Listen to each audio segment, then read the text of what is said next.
Business with a servant's heart. Welcome to the podcast. Inspiration, motivation takes.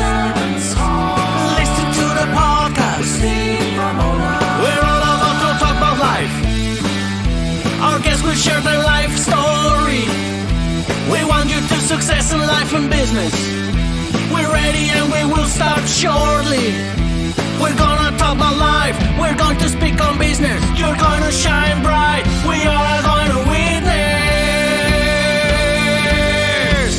Business with a servant's heart. With hosts Steve, Ramona, and Ray. Inspiration, education talks. Listen to the podcast.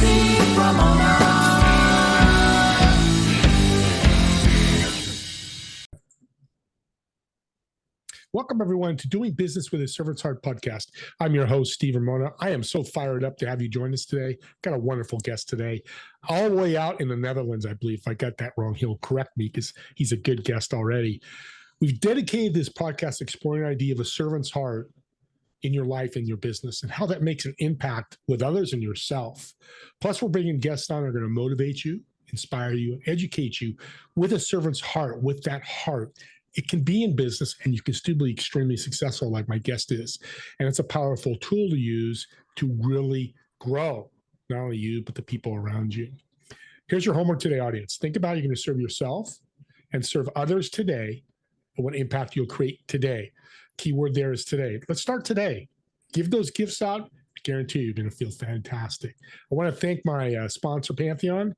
Imagine joining a community of high-income earners who are building a thought leader platform to not only help grow the world, but grow your business. For more information on Pantheon, just reach out to me or check the show notes for the link in the show notes. With that being said, let's bring our guest on. Nicolai, welcome to Doing Business with a Servant's Heart. Thanks, Steve. Good to be here. Already felt a great connection the first 5 minutes connecting, so very happy to have this conversation. I totally agree because I love guys like you and girls like you that are successful but are still out there serving. Talk about your academy. I want to jump in. We mentioned a little bit before the show what the mission is and the goal. Yeah, Potential Academy, relatively newly launched venture, an online platform for inspiring and educating people around the world. The mission is very much around raising global consciousness through education and inspiration. And in a way, it's plugging a gap. I feel a lot of these tools that aren't taught in traditional education that needs to be taught, everything about self-awareness, self-mastery, financial success, fulfillment. So I'm very excited about that venture. I see it as something that can grow very, very big indeed. Talk about community, and we talk about a lot in this show how important we can't run these entrepreneurships, even large businesses by yourself. Talk about the community aspect. Well, it's an interesting one. Actually, as recent as the last few days, been thinking a lot, talking with people around AI, for example. And I'm actually grappling a bit with what does AI mean for creators and information businesses, education platforms. And I haven't really got my head around it, and it's getting there. But one thing I've realized is that information or content will largely become free because it's just so abundant. I mean, it's pretty scary that you can already now ask an AI to create an avatar that looks like impossible to tell that it's not a real person, create an Instagram account, populate with content, and even create a full-fledged course. Like that's quite insane. So in, let's say, a year from now, it's going to be even more extreme. So I think a big differentiating factor in the future will be the community aspect, or just say the people, the person aspect. People want to meet humans and they want to actually go through experiences together in a shared collective experience. So I think that's going to be really, even more important. We've kind of become a bit isolated with everyone behind the screens. I do see a bit of a counter trend of people saying, that's all great, but let's also do stuff in person or with literally my local offline community. Well, you opened Pandora's box with AI. I was going to do it, but since you did, that's great. I'm glad you did. That's a hot topic. It is. It's the elephant in the room. People are talking about it, whether it's power, that I'm involved with energy, or how do we use it, how do we use it properly. Like the internet, it's got its good and its bad. AI will be the same thing. Talk about sustainable peak performance. Peak performance we hear all the time. I'm a big sports guy. I did sports. You were a successful soccer, football player. But what's sustainable peak force mean to you? Well, I'm smiling because when you saw me, you said I didn't look like a football player. So yeah, it's a aspiring elite soccer player when I was younger until I was 19. The thing with sustainable peak performance is there's so much there's so much updated science around it, but there's also so much misconception around it. So one of my courses is called Sustainable Peak Performance. Keyword there being, I think the performance is important, but also sustainable. I think we kind of know what it looks like to run hard and just run fast, but I think many people actually burn out, or they just figure that they're not doing it as effectively as they could. So for me, sustainable peak performance is a lot around um, living in alignment with both who you are, but also being at your best. So very practically, there's something around physical energy, there's emotional energy, there's mental energy, and there's spiritual energy. And these actually map to Maslow's hierarchy of needs. And it is a hierarchy, but especially in modern times, you need all four at the same time. You could say if we don't have the physical, if we don't have safety, security, yes, you need that first. But we live in a world where you actually have all that stuff already. So we need all four energy bodies playing at the same time. And if any of the four aren't there, you're going to feel misaligned, and you're going to very quickly feel like this isn't sustainable. I align right away when people put sports in their background or their bio, Yeah, because I think sports is a great lesson for business. So what it you're saying about, is. right, and you look out where you are Yeah, in part because of your sports background, whether you stopped at 19, you're a professional, doesn't matter, sports are sports. yeah, So it's like that marathoner that, I don't know, record, I can't even think about it. So a guy did 80, scored 10 touchdowns last year. Let's use goals. mm, He scored yeah, 10 goals last year. That's their peak performance. But this year they want to try to do 10 or 11 goals to sustain that performance. That's what you're doing with yeah. business, right? It is. Yeah. And it's interesting because the analogy of there's a lot of stuff from sports that we like to translate to business, but actually a lot of it doesn't really work. Because if you think Mm. about just the physical component around training 95% of the time and then actually performing 5% of the time. Business, it's the opposite, right? We're performing day in, day out. We have to be in the meetings, we have to be with the customers, we have to be showing up. And then yes, we do a little bit of training on the side, but it's quite different. In business, we're also working minimum 40 hours a week. I try to keep that as my upper limit, but many people work more, either voluntarily or involuntarily. And that means that there are cycles of the day, energy cycles of your day, of the week, of your quarter, that we have to understand, because we are biological beings, and many of us, we override those natural rhythms of life with caffeine, with bright lights, with short deadlines. We can get in the zone, but that's where I think it doesn't really apply anymore. We actually need to, especially as knowledge workers, being at our best mentally and being creative is totally different from being productive and very output focused. It's actually two different energies. Yeah, I love that. That leads to this we talked about before the show, one of your superpowers, which I love, Mhm. self-awareness. How does that tie into all this? I do think self-awareness is a superpower for everyone. And I often wish, I have to admit, I don't know, I've been maybe blessed with it. I've always just been very pensive and reflective, but also then very keen to do something about it. So if there's something I don't like about my life, I'll be pretty quick to then try to make a change. So with peak performance, a lot of it, the first step of making a change is the awareness piece. Let's just take one of the energy bodies. Well, spiritual energy. We can call it being in alignment with your values and purpose. You might feel a bit of a gut feel that I'm not really doing what I'm meant to be doing, or I don't like my day-to-day life. And it might actually be very subconscious. We just kind of feel an inkling that I'm not happy, but it takes an awareness to make it conscious. It could be something happens where, like, okay, I'm going to totally reevaluate my life because something terrible happened. But it could also just be a small thing where kind of the drop that makes the cup spill over, where you say now is enough, and I'm now aware consciously that I'm unhappy. So that self-awareness, I think, helps you always be a bit ahead of the curve of life to then make decisions aligned to that. I really appreciate you saying right before you mentioned all that is it's a superpower everybody can do. It's like Mm, serving, servant's heart. Everybody has that ability. It's whether you do it or not. That's the key.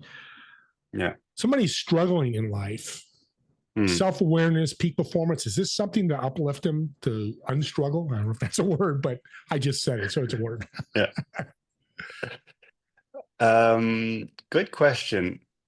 People struggle. There's a lot of interesting research and literature around human evolution and the different stages that people pass through. And I think it's quite clear that if people feel a lack of uh, safety or love, belonging, self-worth, then it's a bit of a fight. Like every day is a fight to prove that you have these things or to get these things. So I think, and there's many reasons people can have these struggles. It could be everything from their childhood, the way they were brought up, to, their current context. So I have a lot of compassion for what it's like to go through that. I think when you have that, it's very difficult then to focus on what you might call higher order needs, because it's a way distracting if some of these basic psychological needs aren't actually met. So peak performance, it does cater to people who have some degree of self-awareness, I would say, because there's so much work, deep work you can do to move the initial stages. I'm not sure if that makes full sense. Well, it makes tremendous sense because I'm thinking back to my monologue about serve yourself first, and your body language was very positive. Now I know Yeah, why, because not everybody's going to do it. Try to do that, but you got to love yourself first before you can love others, even in yeah, business, right? I love yeah, what you're yeah. going with this. So tell us a story of somebody you coached and worked all this into their life and their business, and what was the benefit? Yeah, absolutely. Yeah, it's interesting. I have people in all different industries. I always try to say the common denominator is ambitious professionals. I've used that tagline. It kind of speaks to people that, okay, I see myself as an ambitious professional. So I want to, this is a program for me. But with that comes all industries, all different types of companies, and even I would say all different levels of what types of struggle. Um, so there's examples of, I think one example that's interesting is I often see people having a very um, a view of the world that isn't that just that the belief is this is what it is. It could be the world is unfair, or my job is what it is and I need to work 80 hours a week. And it's almost like you have to crack that belief, and anything beyond that belief almost becomes like it's too good to be true. And if we really think quite boldly, if we think about all the AI stuff, anyone uh, pretty much in modern society can totally transform their life in 5 years, maybe sooner if you want to move faster. But that notion is, people don't dare to dream that big. I'm in the Netherlands right now for work, but live in Italy. And I moved here with my wife 4 years ago, and we just kind of said, this is what we want to do. We bought a house, countryside house, nothing extravagant, but that seemed very weird at the time. It almost felt like people don't do this. Young people don't just move to the countryside and redesign their life. But I think that boundary breaking perception of the world would be healthy if more people had that. Change is good. I love that you just did that recently, Yeah. because change, and look where it's put you. You're happy, you're successful. It's making the decisions is so tough. But so that leads to lifestyle. You just jumped on a little bit with you're living Mm. in the countryside, but the lifestyle's got to be part of this too, right? My lifestyle choices, you mean? No, everybody's lifestyle choices, to good or bad, that's going to direct them on the self-awareness, growth, peak performance, right? Yeah, absolutely. And I think there you have a lot of the shift of the people I work with, you ask for examples, and just in general, when you look at the literature, the majority of the population is going from belief that the world happens to them, which is inward to out, to the liberating shift is when you then go from inside out. It's called having an internal locus of control, being self-authoring, individuating. And it's a very powerful shift. And luckily, I see so many people who make that jump where you start helping them question their beliefs. Like you really ask, the belief you had around you must work 80 hours a week, or that the world is just unfair. Do you have evidence for that? Do you have evidence for the opposite? How might you actually conduct an experiment which tests that boundary and then see what happens? And then you start to see that, okay, actually the belief isn't fixed and the world is actually quite malleable. So with that comes then lifestyle, it comes so much more choice. I think the key word being you can be at choice much more in your life.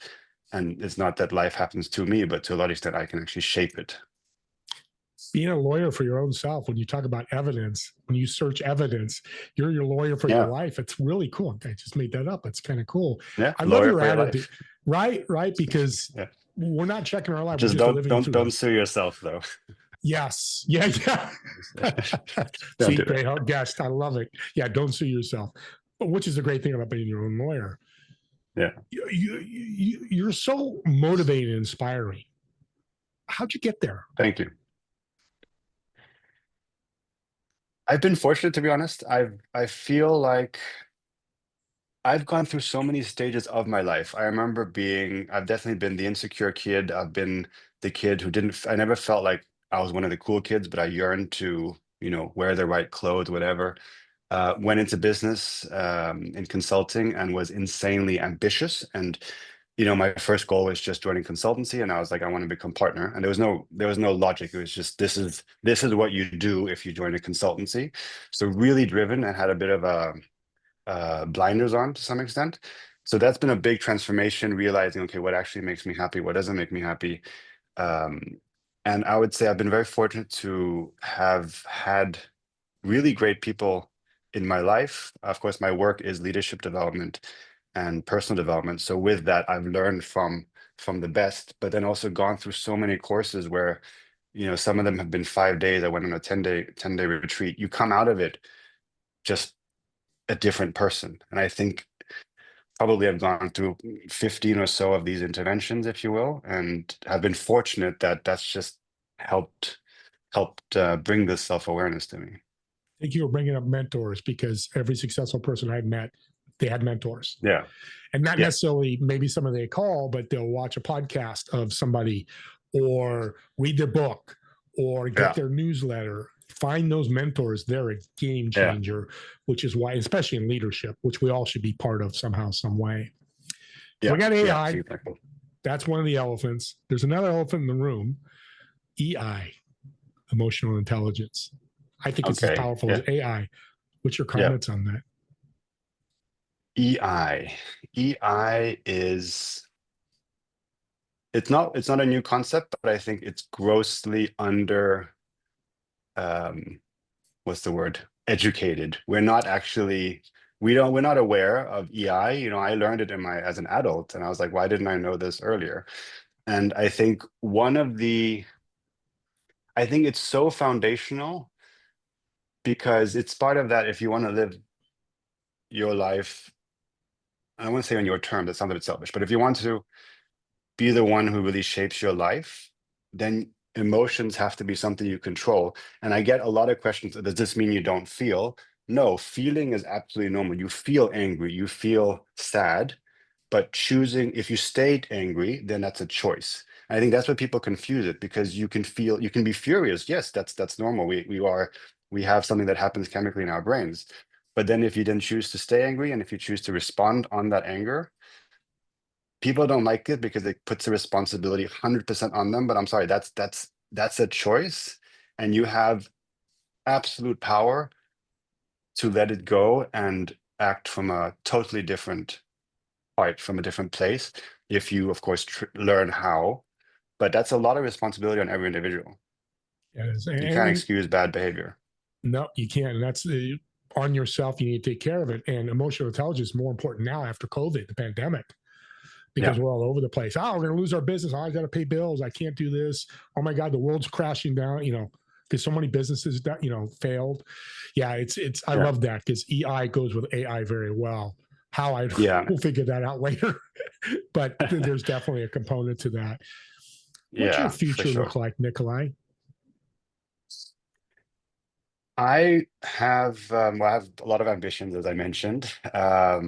Potential Academy is something I feel is really important, and it's not about me. It's never been about me. But scaling this vehicle to bring some of these tools to as many people as possible, I think, is going to be extremely, extremely important. My life mission is really around making the world better through raising consciousness. And just very practically, I think if everyone had inner peace, you wouldn't have all these conflicts in the world. I think if you look at all the stuff that's happening, it's actually totally unnecessary. And I say that not too simplistically, but it's just people who have all these views and confrontations and views or judgments about other people as being different. And if those people had healed themselves, then there wouldn't be this need to conquer or to, wrong other people. So life mission is really around bringing this. I'm very optimistic in general, and I do think that it is possible, maybe not in my lifetime, but to really eradicate all this unnecessary suffering. You're going to be extremely successful because at your age, younger, which I learned, I'm 63, and that's okay. I'm learning it now from you. It's never too late to learn. Audience, if one thing that Nicolai's saying, if it's for him or somebody else, it's okay to learn at any age. And actually, it's so fulfilling. It's like a gift. Yeah, and I think it's also. Go ahead. Sorry, what came to me. You said it's okay to learn, and I would say it's also okay, or it's a good thing to actually meditate on your death, because it puts things into perspective. And we don't like to think about death, but it really puts things into perspective. What's truly important, and is this going to matter, on my deathbed? Yeah, and it's your legacy you're talking about. Your legacy.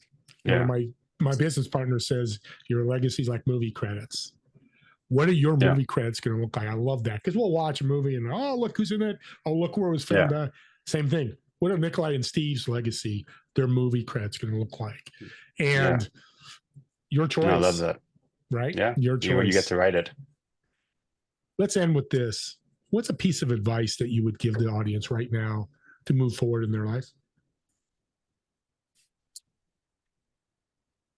I've got this question before. I'm trying to think of something different. I think I kind of said it before, but I think one thing is, I think we often take ourselves way too seriously. So I think there's an element often of heaviness in the stuff we're doing, heaviness with relationships or job or ourselves. I think not taking ourselves so seriously is it actually makes everything much more fun.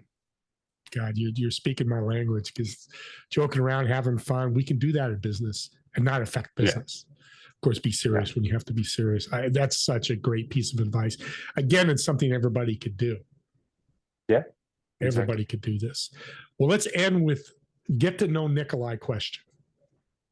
So I've got a reservation at a restaurant, table of 4. You'll sit in one of the chairs. So you got 3 empty chairs. Who would you invite, whether dead or alive? And what food would Nicolai order for the table? I feel like the food one is easier. Maybe not easier, but I'm a big fan of Japanese food, so beautiful. Maybe I start with that and have. Japanese food for me is some of the best food if you've been to Japan. I'll go big. I have a lot of books on leadership, and there's one that's really about social and global and impactful leadership. And on the cover, I don't remember everyone who's there, but it's sketches of people who have really made more of a transformative difference. So there's Gandhi. The list could be quite long. There's Gandhi, there's Mandela, there's the Buddha, there is we could start with those 3. That's not a bad list, I think. Holy mackerel, what an energy table. Energy would be flying out of there like a what a wise table. Oh my, what could we learn from that? Jeez, I have to bring a 5th chair. I have to join you. Yes, please. Yeah, it'd be fantastic. You're a blessing. You really out there serving people out in the Netherlands. I know you can have people anywhere in the world because it's an online academy that you're building. I know people are asking me, or probably listening, going, how can I reach out to Nicolai? So how can people find you? Potentialacademy.org is the institute, and otherwise my website is nicolainilsson.com, and there you'll see links to all my socials. So audience, the academy is really important, but this young guy has written 3 books. Tell us real quick the 3 books titles, where we can find them to learn more about you and to grow. Yeah, absolutely. Leadership at Scale, which is about how to build leadership capacity across a full organizations in the hundreds of thousands of leaders at a time. Return on Ambition is a second book. It was very personal, but also having a lot of real tools around managing your ambition and not let it manage you. And then the third book is From Malthus to Mars, which is about the future of work, the trends, but also how do you thrive in the future as an individual and as an organization. And I do on my website write regularly about these topics as well on a blog that I call Perspectives. So do check it out if you're interested. There you go. And I've got to say, I've done 725 shows, probably 400 leadership. Yeah. I don't remember, and they may have, but ambition is something not talked about enough. So I'm glad you're talking about it, because that's the catalyst to be a leader. Why am I having you on my show to teach and lead my audience? My ambition to help them grow. It's audience. This guy is brilliant. Please reach out to him or buy some of his books, and you're gonna get so. I can't even think of the word. So much education, motivation, inspiration, like I mentioned at the beginning. And thank you again, Nicolai, for being a great guest. Audience. No, thank you, Steve, for doing this. You're very welcome. Subscribe to the YouTube channel. Here's why. This podcast is a gift. You've got somebody out there who wants to be a better leader, wants more ambition, more self-awareness, be inspired and motivated.